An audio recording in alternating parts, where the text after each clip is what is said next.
ay rated SPG. Striktong patnubay at gabay ng magulang ang kailangan. Maaaring may masiselang tema, lengguwahe, karahasan, sexual, horror o droga na hindi angkop sa mga bata.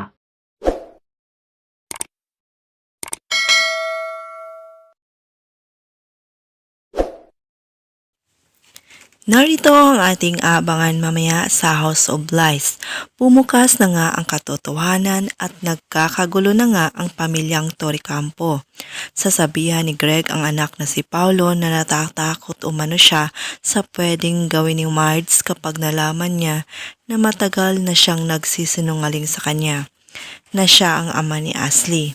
Mas malaking iskandalo umano ito. Hindi naman makapagsalita si Paulo at mukhang nag-alala ito ng sobra. Samantala, magigising na nga si Jobert sa pagkakumatos. Alis na sana si Marge sa mansyon pero pinigilan siya ni Paulo dahil umaasa pa rin si Paulo na magkaayos sila.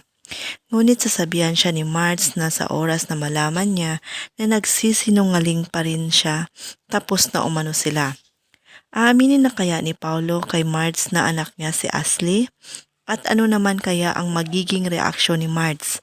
Matatanggap niya kaya ito? Kabang-abang din mga kapuso dahil masusunog nga ang mansyon.